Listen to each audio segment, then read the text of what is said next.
Hello, morning, good afternoon, good evening, waramutse, wiriwe, umugoroba umeze ute bitewe n'ahantu uri.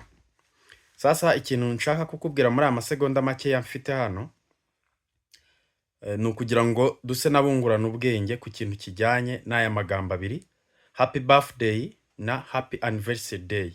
Aya magambo abiri ni amagambo akoreshwa mu buryo bubiri butandukanye, ariko uyu munsi hari abantu bataramenya kugira gute kuyatandukanya nkurikije ibyo genda mbona.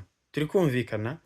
Happy birthday ni ijambo dukunda gukoresha dushaka kwifuriza umuntu umunsi mwiza ngaruka kwezi w'igihe yagize ate yavukiyeho.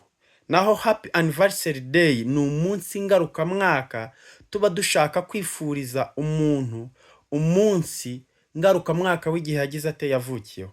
Muri ibyo bintu byombi, happy anniversary day ni igihe umuntu yujuje umwaka, happy birthday ni igihe umuntu yujuje wenda cyangwa se yujuje ukwezi, reka bariko tubivuga. Ni igihe ngaruka kwezi kiba cyabayeho uri kugira ute wuzuza cyangwa se wizihiza itariki wavukiyeho cyangwa itariki inshuti yawe yagize ite yavukiyeho.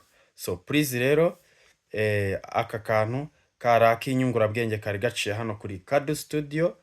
Please nkusaba kandi nkurarikira gukurikirana ibindi biganiro cyangwa se izindi video zitandukanye ngiye kujya nyuza kuri iyi channel ya YouTube. Ni video zizajya ziba ari ngufiya hagati y'iminota 2 n'5, ariko harimo ikintu cyitwa iki inyungurabwenge. Ngewe rero icyo ngiye kujya mbafasha ni ukujya nganira n'abantu bakuru, nanza nkaza nkababwira ibintu bagize gute bambwiye. Rubyiruko ni mwebwe mbwira, abantu tudafite ba sogokuru bacu, abantu tudafite ba papa, cyangwa se tudafite umwanya wo kujya tuganira nabo ngo tumenye ibyo ba sogokuru bavuze, cyangwa tudafite abo ba sogokuru ngo batubwire iby'incabwenge. Aha kuri Kado Studio ibyo bintu tugiye kujya tubihakura.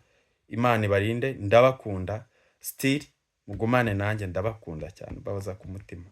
My friend, I'm only one who remember to thank everyone who subscribe to my channel. Sibyo?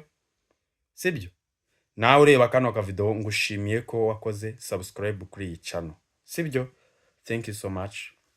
Almighty God bless you. Thank you.